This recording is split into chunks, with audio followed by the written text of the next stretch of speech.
नमस्कार साथियों। राजस्थान में एक बहुत बड़ी दुर्घटना घटित हुई। एक स्लीपर कोच में आग लग गई और 18 से ज्यादा लोगों की मृत्यु हो गई। कुछ पूरे परिवार खत्म हो गए। ये घटना हुई जोधपुर और जैसलमेर राजमार्ग के ऊपर। जो दुख की बात है वो ये है कि घायलों के उपचार के लिए अस्पताल नहीं है। मैं आजादी के 75 वर्ष खत्म होने के बाद राजस्थान की बात कर रहा हूं। और मैं ये बताऊंगा कि जैसलमेर के अंदर उन्होंने एक मेडिकल कॉलेज खोला है सरकार ने।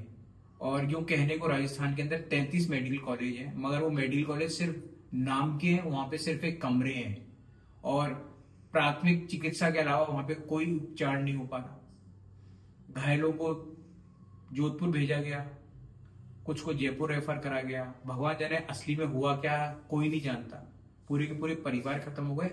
और हम पिछले 10 सालों से चीख चीख के चिल्ला चिल्ला के इस बात को कह रहे हैं कि जयपुर से 700 किलोमीटर दूर भी किसी महिला को कोई ज्ञापन होती है, किसी की कोई डिलीवरी करानी होती है, तो वो उसको लेके भी वो लोग जयपुर आ रहे होते हैं। यानी चिकित्सा व्यवस्था इतनी ज्यादा दो कौड़ी की है, इतनी ज्यादा खराब है कि जो बहुत सारे परिवार खत्म हुए वो इसलिए खत्म हो गए क्योंकि चिकित्सा प्रॉपर उनको नहीं मिल पाई।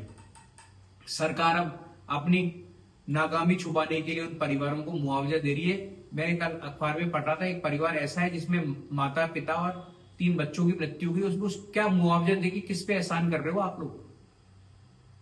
एक परिवार में बच्चे की मृत्यु हुई, उसके मामा की मृत्यु हो गई, तो क्या किस पे एहसान कर रहे हो ये मुआवजा लेके? और आप लोगों को करीब का जलेगा बसों के ऐसी दुर्घटना में, तो मैं डॉक्टर तन्मय आप लोगों को भी 3 लाख रुपए का मुआवजा दे देगा। पर जलाओ तो सही खुद के घर वालों को। कभी किसी का दर्द तो समझो। सत्ता में बैठे हुए हैं, कहीं मजाक के ले इतने रुपए दे दो, क्योंकि इनके बाप का पैसा लग नहीं रहा, जनता का पैसा है, किसी को भी दे दो। इतने रुपए दे दो, उतने रुपए दे दो। अरे मूलभूत सुविधाएं तो दो लोगों को कि कम से कम कोई दुर्घटना घटित हो जाए तो उपचार तो दे सके। मेडिकल कॉलेज खोल लिए 2-2 कमरे के।